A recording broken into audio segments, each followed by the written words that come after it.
what we have done in the data center perspective or from the campus architecture perspective, or looking at even our Juno's operating system as well, how good it is in terms of the career reliability features, what you looked at. So before starting this, I just wanted to make it very interactive in terms of, because I saw a lot of, I was thinking there will be a lot of questions in terms of whatever the innovations, what we are doing, how relevant it is for the customers, right? First is, whatever the innovation, what we do, it should be relevant from the customer perspective, right? That is the main focus from Juniper. And the second is, it should also provide you a lot of cost efficiency. It is not just the technology, or it is not just the solution, right? It should also provide a lot of cost benefits to the customer. And the fourth, how this network can be scalable. Like what I say is, today if you deploy, this should have the capability to scale, right? And then take it to around, as Kiran was talking about, starting from some 100 servers to approximately 6,000 servers, and with a single hop solution, right? So these are some of the key things. So I just wanted to find out, like, I just thought that if I can ask some couple of questions on some of the innovations, what we talked about, and we have certain good gifts kept for those answers. So if it is okay with you, like, I just wanted to start with some, so that we can proceed further in terms of our presentations. So I just wanted to find out some of the key, someone can say, what are the benefits of virtual chassis versus stacking? Some two key differences. Can you get the mic? Excuse me, can you get the mic? Any two differences of the virtual chassis versus stacking? Anyone who can take that? Yeah. There.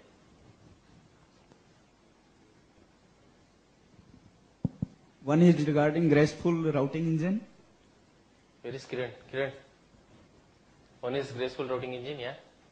Right? One is like we can distribute our devices across 80 kilometers like that. Exactly, correct. Very good. So, please.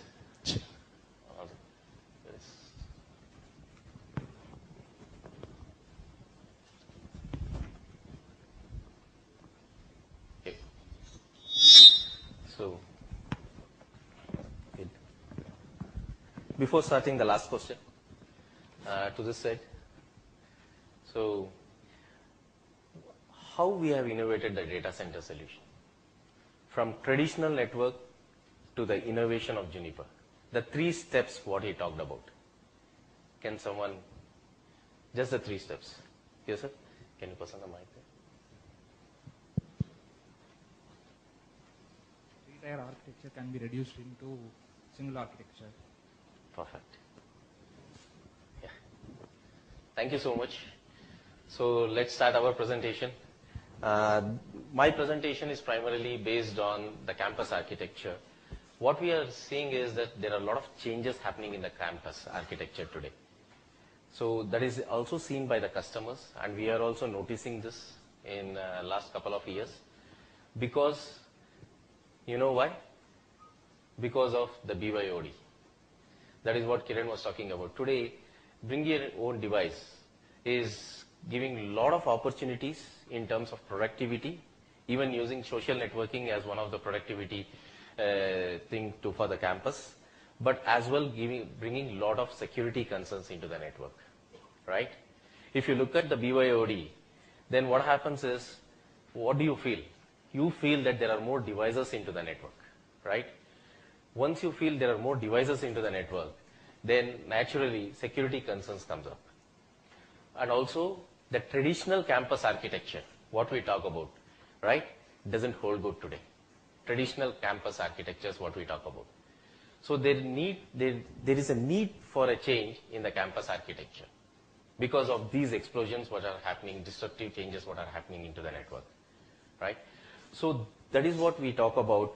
And also when you design this kind of campus architectures, or when you look at this kind of solutions for campus architecture, it is not that the network becomes complex, right?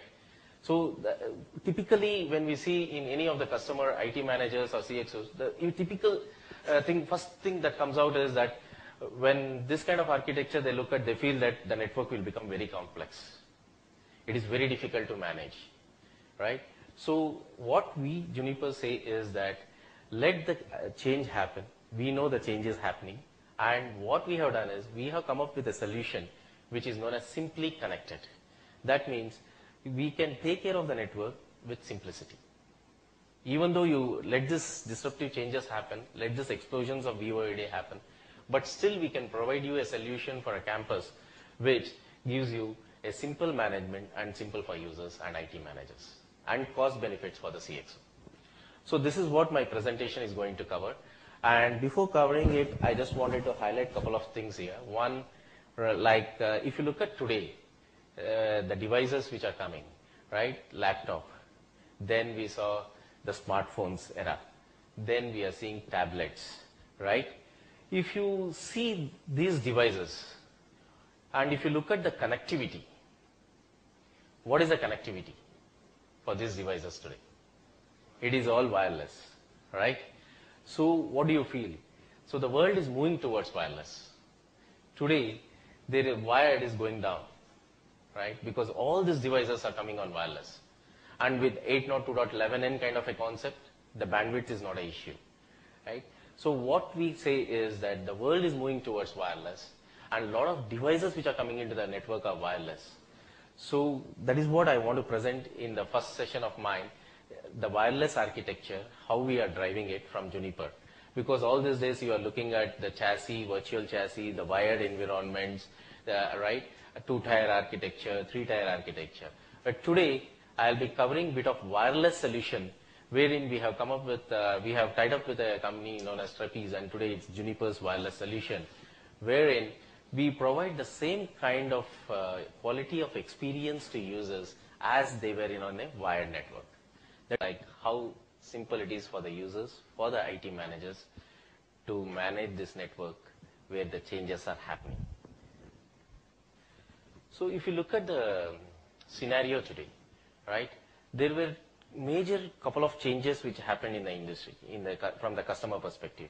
One, the cloud, that data center consolidation started happening, right? Couple of years, from last 1 to 2 years, we see a lot of data consolidation is happening, data center consolidations. So what we talk about in the data center solutions is how to provide the business applications access to the users. That is the main data center consolidation what we talk about.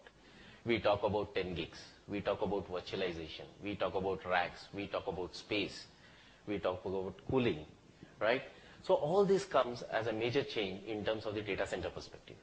But when we talk about campus, what do you feel? What are the changes? What are the things which come into your mind? One is the people, one is the users, one is the connectivity, and else mobility, right? These are the what you can differentiate in terms of the data center and the campus, right? The users, the mobility, the connectivity, these are the things which come in the campus. So this is a major change happening. And what Juniper is saying is we have segmented into two. One is the data center solutions and another is the campus solutions. So we don't typically look at the campus as a normal, traditional campus architectures today. Okay, there is a different BU. We look at it in a perspective where we can provide all these capabilities, mobility capabilities, flexibility, scalability, resiliency, simple to manage, easy for the users, unified policy across the network. So these are the things what we look at when we talk about the campus simply connected architecture. So that is what we talk about. When we look at the when we speak to IT managers, today they say it is very difficult for them to manage the network because there are multiple devices are coming into the network. For example, Rajesh is coming with a laptop today, and tomorrow he's coming with a smartphone and then a tablet. So for an IT manager, it is so difficult to manage these devices which are coming every day into the network, right? That is one. And the access to the applications. You don't know what are the applications they are going to access. The control of the users, what they need to access, and also the control of these devices. These are the main key two things which are driving a major change in the campus architecture. These are two main things. So if you look at it, traditionally, if you think around 5 years back, what used to happen in the corporate networks? The IT manager used to control all the assets, switches, data center, management, And he was very happy, right? Thinking that yes, everything is under my control. But today it is not so. He is not able to manage all these devices. So that is where the problem is coming up. That is where the change is required in the campus as the access network, what we call about, right? It cannot be simple as we look at. So that is what, in terms of, because since these devices are coming on wireless, you need to take care of the wireless, you need to take care of the wired network, you need to take care of the policies, you need to take care of what user is going to access what applications, and the bandwidth capability. So there are a lot of things which you need to look at when you look at the campus architecture and simply connected solution from Juniper. And also today, if you look at the other things, there is also outsourcing which is done in the corporate networks, right? It's like sales.com, correct? So there are outsourced applications also which has been provided to the users to increase the productivity. That is also one of the key changes which are happening and the trends which are happening in the industry. So all this put together, if you look at this, then do you feel that the normal traditional campus architecture can work? That is what the question is, right? And how difficult it is if you have to meet these requirements. What is the complexity of the network you are going to look at? How difficult it is to manage?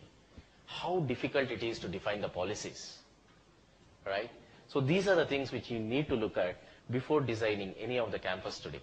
Because you may feel that today BYOD may not be a big explosion what is happening into my network, but in future, believe it, it will happen. I was talking to one of the pharmaceutical company guys in Delhi when we did this seminar. What they have done is, they built the campus network, and they found that the users are coming with a lot of multiple devices. So what they have done is, they have created a red zone and a green zone. Red zone is where you can bring your devices, access the internet.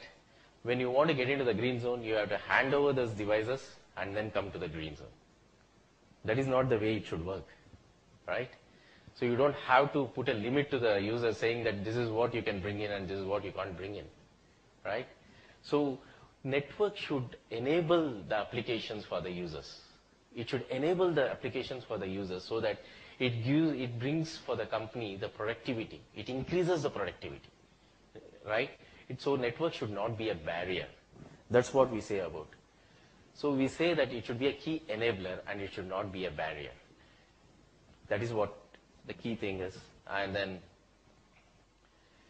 if you look at this, don't you feel that today the business applications and the personal applications, the line is becoming thinner? Because today, a lot of those applications are also used for business perspective. For example, Dropbox. You can put all your things and you can get it anywhere and start using it, right? There are a lot of these personal applications today which are used for business perspective and also to increase the productivity, right? So there is a thin line between the business applications and the personal applications. So that is why I am saying that you can't say that my network will only provide these facilities and not these facilities. You can't. You need to enable the network so that you increase your productivity, still provide all these devices into your network, coming into network, but take care of the security concerns and the complexity. Once you do this, then your network can scale and it can improve and it can provide users the right capabilities to access right applications. Okay. So that is what I wanted to say is there is a fundamental shift in access technology. You need to rethink. It is not the same traditional campus what you are looking at. Okay. So the other thing, because of this, there is more wireless than wired, right? Once we talk about this, then the quality of experience what you need to provide to these users, whether they are on wireless, whether they are on wired, this you need to look at. And also you need to look at the security. Security is a key concern now. Okay, it is not simple. So you need to have unified policy for the users. Now you cannot have policy for the devices. The best way you can manage is that have a policy for a user. If a user comes from a laptop, if a user comes from a tablet, if a user comes from a smartphone, he should get the same access as per the corporate policy. That becomes so simple for IT manager that he's not bothered if I'm coming today with a smartphone or a tablet or a laptop or any of the devices. He's least bothered, right? Because if Rajesh comes in and logs in, he gets the same policy. That's it. Whether he's logging from a tablet, whether he's logging from a smartphone, whether he's logging from a laptop, he'll get the same policy. This unified policy orchestration is very important. That is not easy. Doing a unified policy orchestration requires a lot of technology parameters, and that is where we come in terms of Juniper, providing this kind of policy orchestration and giving you a simply managed network. Okay. So now how should your network look like? It should look like one unified application agnostic network, because today iPads have a different way of accessing the applications. Laptop has a different way of accessing the applications. So it should be an application agnostic network, and it should be a device agnostic network. Today they are not only accessing through laptops, they are accessing with multiple devices. So the network should be such that it should be device agnostic. And it should be capable of handling any of the campus topographies. Today we talk about horizontal topography, we talk about vertical topography, we talk about distributed topography, right? So whatever the topography is, but these key criterias like unified policy, security, device agnostic, application agnostic has to be retained. That needs to be taken care. There you don't have to compromise, right? And then finally, the network management. How easy it is for an IT manager to manage the network. That is what drives you in terms of bringing the productivity, right? That is where is the key. How easy it is to manage as a simply connected network, right? That is what the solution, what we talk about, is known as simply connected. We call it as a wireless. That means if you look at it, it is both. Today, if you look at the scenario, what it has been changing, it is almost equal, wired and wireless. So that is where we say it is a wireless architecture, what you need to look at. And it should be simple, it should be secure, and it should provide the right means of connectivity to access your business applications. Okay. So the couple of products what we use in terms of building this solution is the EX series switches, what Kiran touched upon, and then the WLC series, what we call about the wireless LAN series portfolio, with SRX series as the security gateways, and then the Junos Pulse, which is a client which sits in these devices to give you a unified policy orchestration. So the complete portfolio will give you a simply connected solution in terms of providing simple connectivity for the users and also secured connectivity. Because today, I am based out of Delhi and I am in Chennai. I want to access my mails, I want to access my applications from Juniper, but I need a secure connectivity from the hotel through the internet, right? So the secure connectivity, but once I get connected, I am least bothered whether I am on a wireless, I am through the internet, or I am like a user sitting in a LAN and accessing my applications, right? So that kind of user comfort, wherein he can use all those applications with a secured connectivity. And then quality of experience. The quality of experience should be good. It should not have a very bad quality of experience. And then it should, in terms of the IT manager perspective, it should have resiliency, it should have good QoS, and it should have a simple network management. These are the key things what you need to look at in terms of the architecture.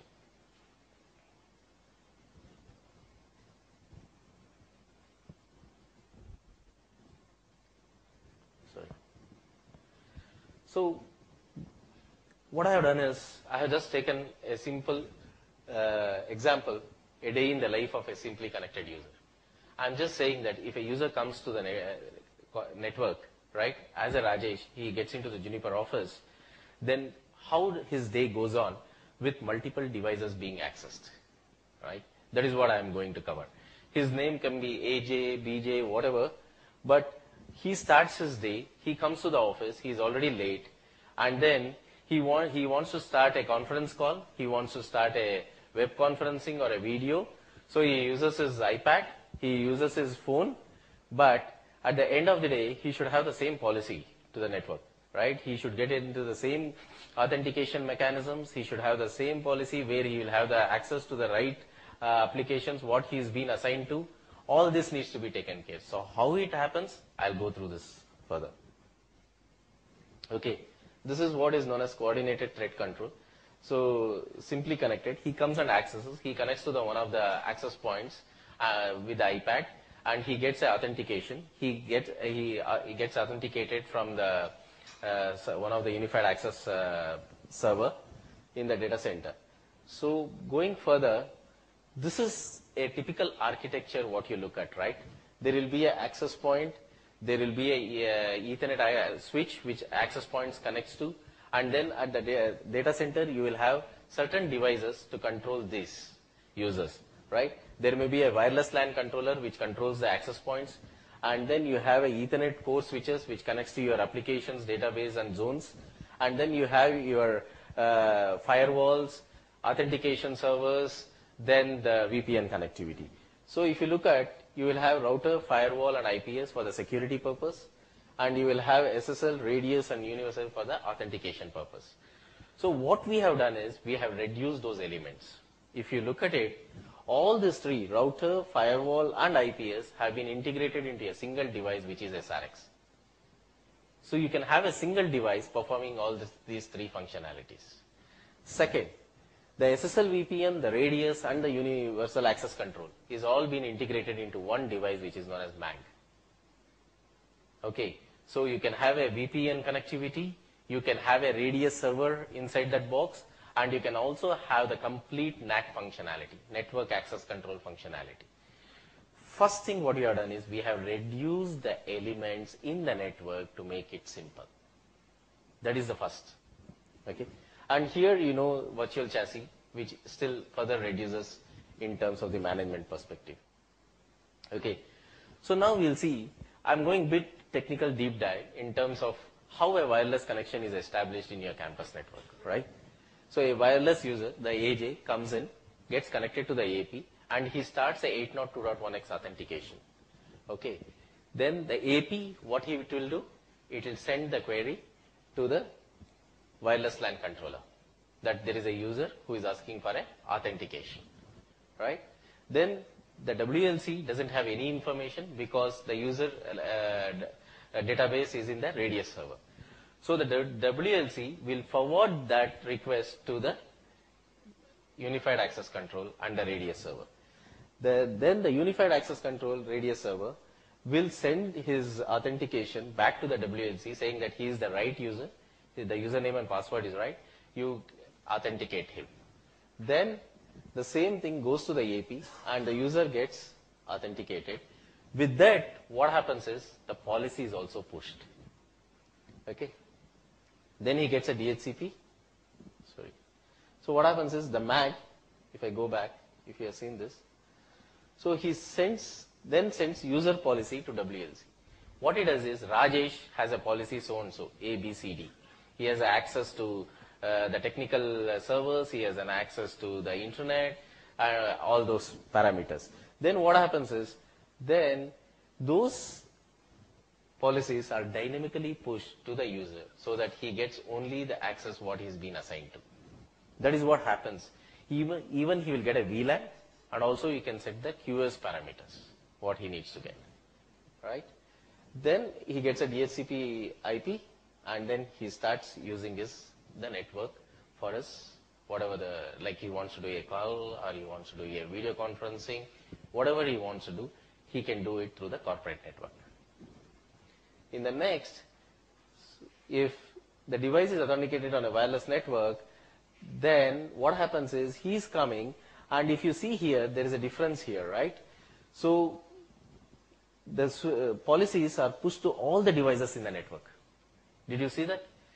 The MAG pushes the policy to the EX switches, to the SRX firewall, and to the WLC so that they have the same policy. This is known as the if map, what Kiran was talking about, TNC, which is a Trusted Network Connect group, wherein you have the interface map. Like, for example, in firewalls, you used to have OPSEC compliant firewalls, right? wherein you can push the policies across two different OEM firewalls, right? In the same way, IFMAP, what it does is you can have third-party devices and then you can talk to them and push the policies and enforce these policies onto the rest of the devices in the network. It may be a firewall, it may be a switch, it may be a wireless LAN controller.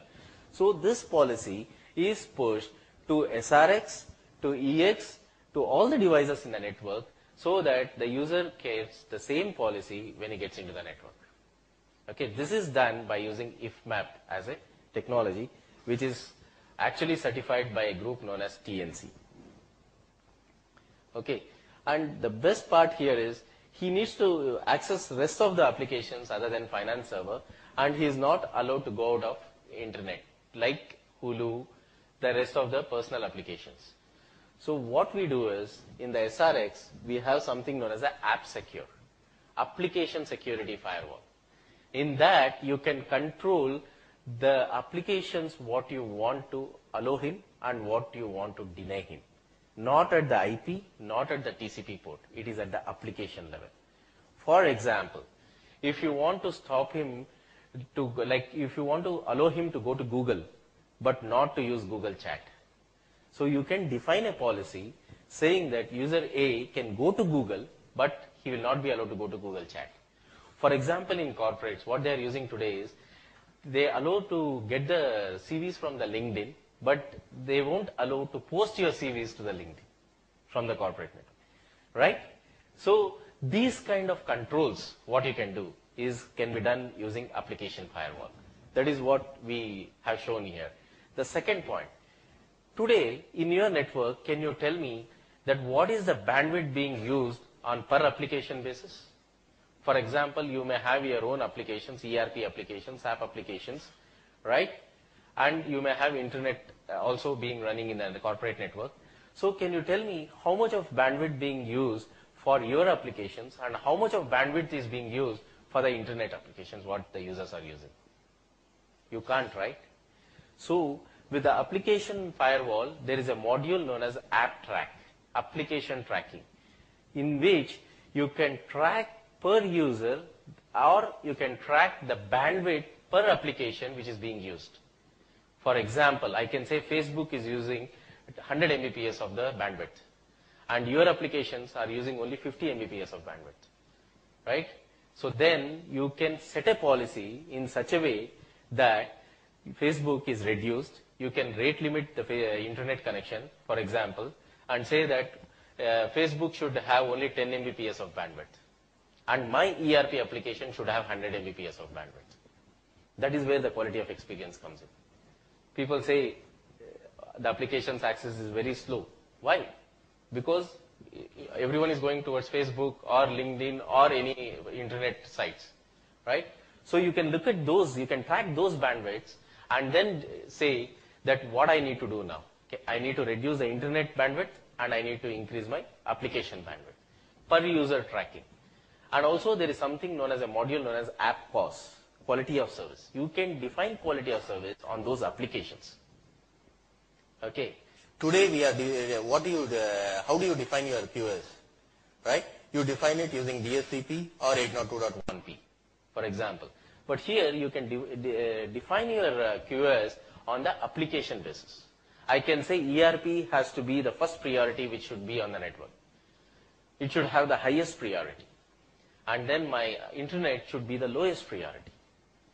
Under that you can categorize what are those applications, right?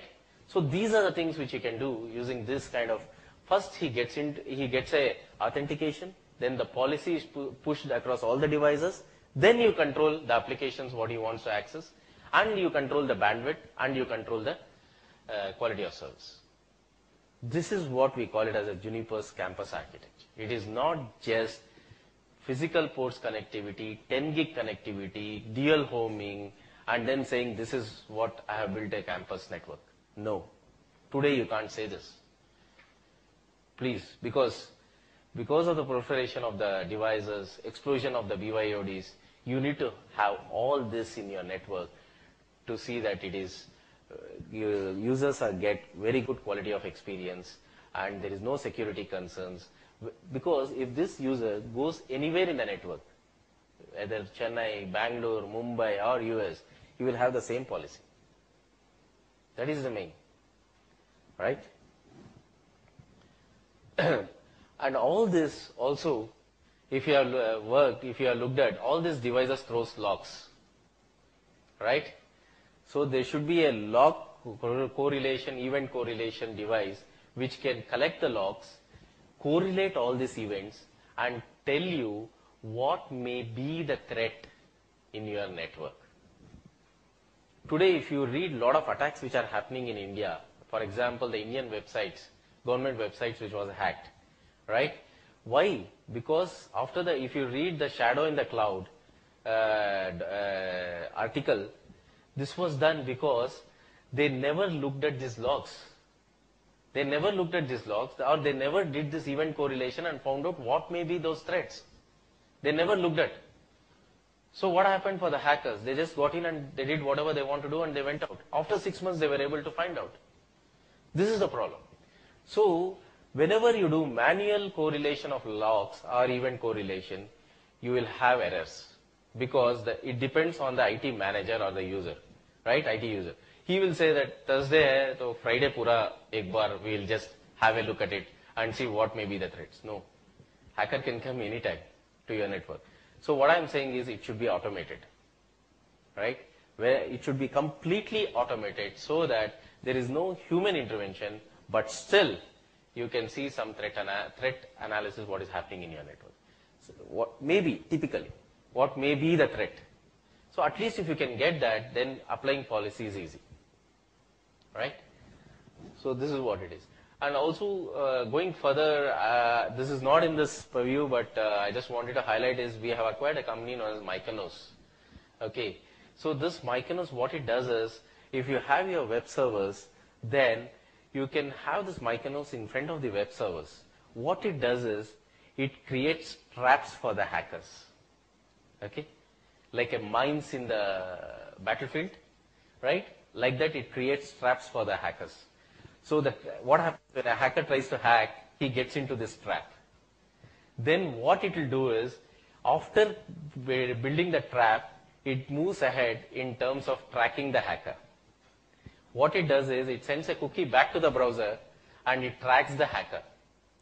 And then it creates a profile of the hacker. And it says, this is what he is trying to do, right? And then you can take a decision what you want to do. So still you are safe with your web servers, but you know what kind of hackers are coming to your network and what they are trying to do. Later you can take a remediation, right? What needs to be protected very well. So these are some of the things what I wanted to say in terms of managing the network. Okay, this is what is AppSecure I was talking about. So it has an app track, what I talked about, the bandwidth, how do you track it. Then the app firewall, where you can apply the policies within the application. If you look at it, you look at it from different perspective. Today you have URL filtering. You may ask me, I have URL filtering. What you do in URL filtering? You just have the categorization, gaming or social networking, and you say apply a filter saying that gaming is not allowed or social networking is not allowed, right? That is what you can do in URL filtering, right? But it is going further ahead, right? I can allow them, but I can still deny them at certain points. This is what we talk about app firewall. Then what we talk about app QoS, I told you how you can provide the prioritization. And then the app DOS, as you are all aware, botnets are increasing, right, today. So how you can protect those botnets? So using app DOS, you can have the protection for denial of service and also for the botnets. And then because of the using the signatures and all that. Okay. This is the event correlation, the log management, what we call it as STRM, where you can have the reports and where you can have the threat analysis, what we call it as network behavioral analysis. It is very good actually if you look at it, because what happens is that as a user, if I am using a bandwidth of around 8 to 10 MB every day, or I may be logging in some couple of times, and suddenly you see Rajesh is using 100 MB, and then he's logging in again and again, coming out, and requests are very high, then you can easily say that this guy is trying to do something here, right? It is not the normal behavior, right? So these kind of threats which you can look at, what I'm talking about. Okay, so this is what it is. As a summary, it should have security should follow the user, and it should be enforced at every point, like at the access point level, at the switch level, at the firewall level, at the wireless LAN controller level, and even at the gateway level. So everywhere the same policy has to be enforced, right? So moving further, I'll just, when he moves further, if you have noticed in your offices, when people bring their smartphones or tablets, what they do? Have you noticed? When I am coming to the office, I use 3G, right, to look at my mails, browse the net and all that. When I come to office, what I'll do? Exactly. I'll switch off the 3G and connect to my wireless in the corporate network. That is the first thing I am going to do. Correct? So what it is going to create? It is going to create congestion, right? Because in a conference room, if I am sitting and there is a conference happening, then everyone is connecting to the same access point. And suddenly you see there is a problem in the quality of service. Network is slow, I am not able to access applications. These are the things which comes up, right? So wired network, we are sure, we know how to manage it, correct? Usko QS de diya, I gave 802.1p, I gave DSCP marking, I prioritized it, Discord priority is low, I have taken care. But what on the wireless? Right? There is one access point and everyone is connecting to the same access point. But there are multiple access points. But how they connect to the access points? Because of the range and the power, right? So they connect to the nearest one. So that is a problem, right? So how we can do it is that first is we can, in wireless, we can also classify the packets on 802.1p and DSCP, what we call it as a 3-cos or a 6-cos. And there are certain other parameters in wireless. One is known as WMM, okay, Wi-Fi multimedia quality of service. And then there is 802.11i, which gives you quality of service. So these are the parameters which you can use to provide quality of experience for the users. Okay. And then there is also something known as a CAC, okay, connection admission control. What happens is, sessions to come in, 101, it will decline. Even though out of 100, 90 sessions may be idle. It never bothers, right? There are 100 sessions, so I'll give them the 100 sessions connectivity, 101, I'll drop it. But in dynamic CAC, what happens is that it will monitor it and say that whatever is active, it will keep it. Whatever is idle, it will bump off when a new call comes in. This is known as a dynamic connection admission control, which is there in the wireless solution.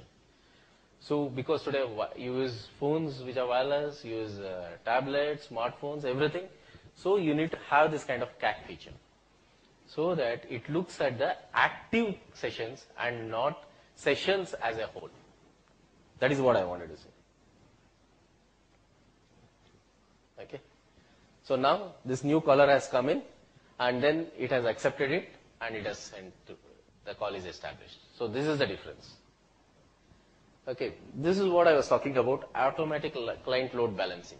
So now what happens is, as I was saying, if all the users connect to one AP, then there is a congestion.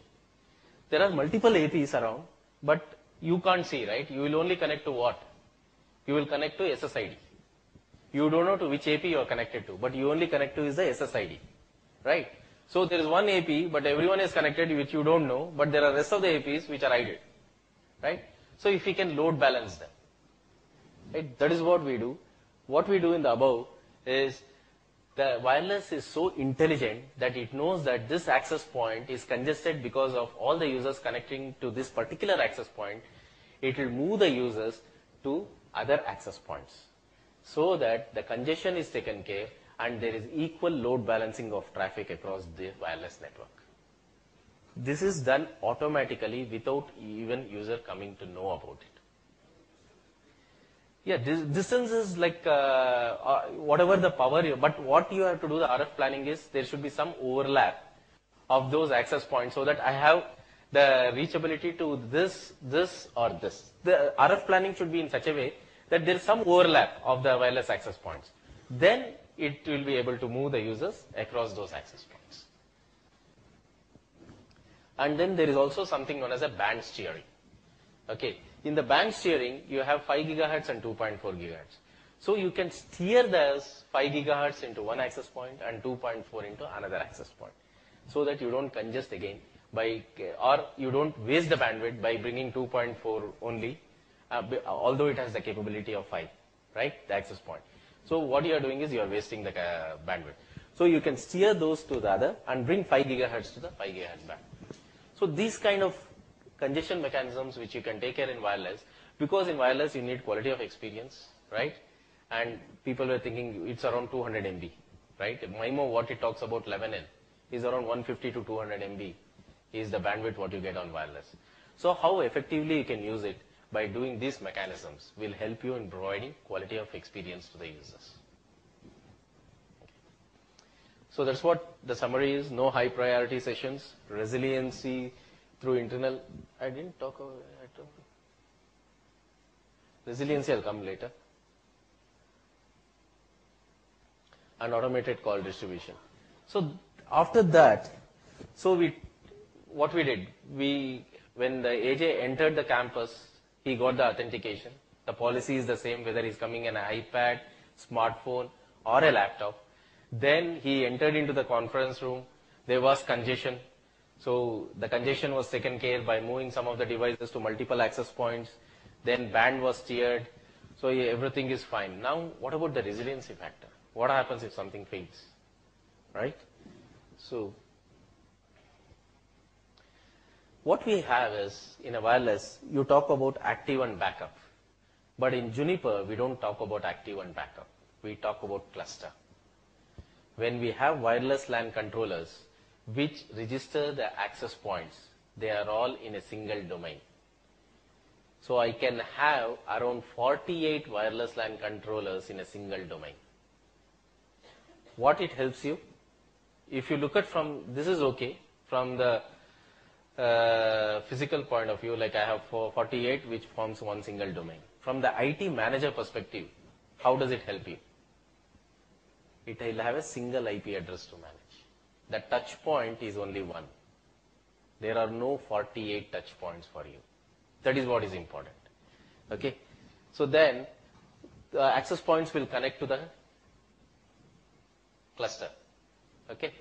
Then what happens is, if the primary controller will authenticate, and what it does is it propagates its sessions to rest of the controllers. Okay. So what it helps in?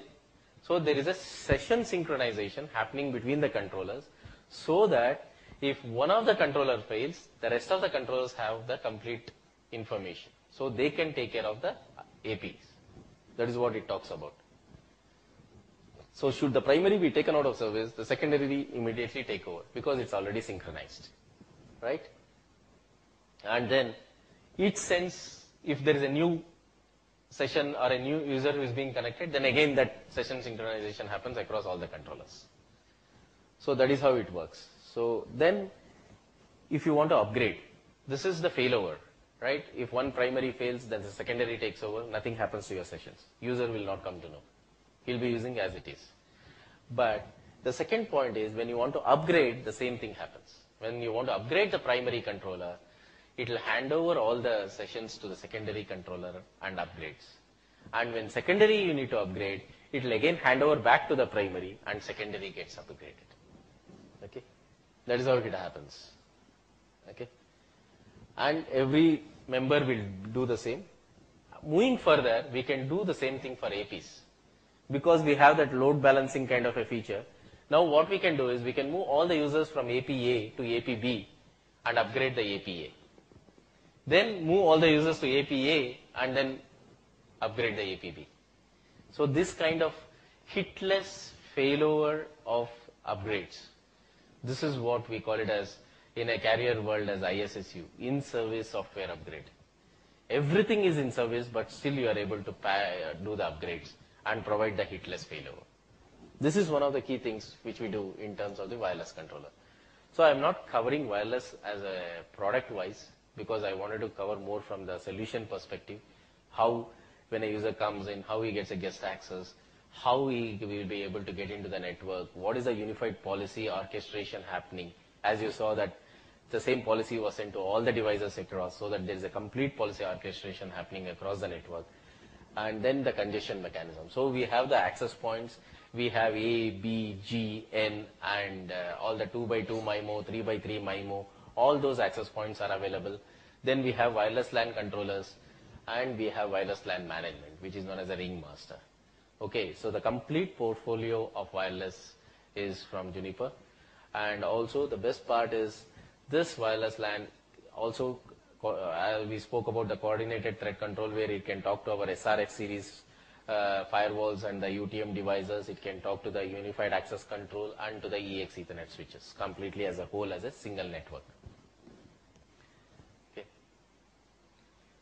Then I just wanted to cover is summary that you can have all in a one domain and it can be all active. Then the failover mechanisms I talked about. Then there is one thing which I wanted to just highlight is a mobility architecture. Right? Today what is happening is when you are using wireless devices, the main important point is you need to have the mobility. Otherwise there is no point, right? So in an anchored kind of a mobility, what happens is that device, client A, is always anchored to controller A. Okay? So what happens is whenever he wants to talk to client B, it has to go through controller A to controller B and then to client B. And when client B respond back, it will respond through controller B, controller A, and to client A. Right? So when client A moves to client B, when he roams, then again his anchored point is still controller A. So whenever he wants to talk to client B, which is in the same AP, he will go to controller A and come back. See the bandwidth usage. See the waste of bandwidth. So this is not what you look at, right? And the wireless when you want roaming. So the way it is done is something known as a seamless mobility. That means, as I was saying, they are all in a one domain. All the sessions are synchronized. So when the user wants client A to talk to client B, it just passes. Because the access points can also work independently and can have distributed architecture. So now you see it just moved from switch to router to switch to the client. Latency factor, delay factor, and the bandwidth utilization. Now if you move to client A, so what happens? The controller B sends it to the AP, and client A and client B talk within the AP itself. They never hit the network as well. So effective optimization of bandwidth of the mobility. Okay.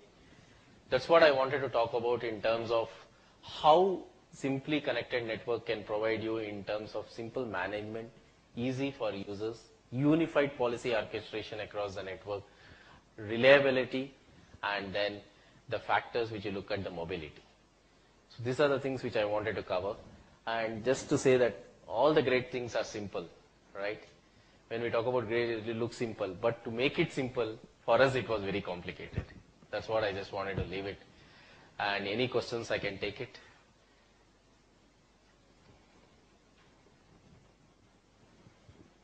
Break? So now there's a break for 15 minutes.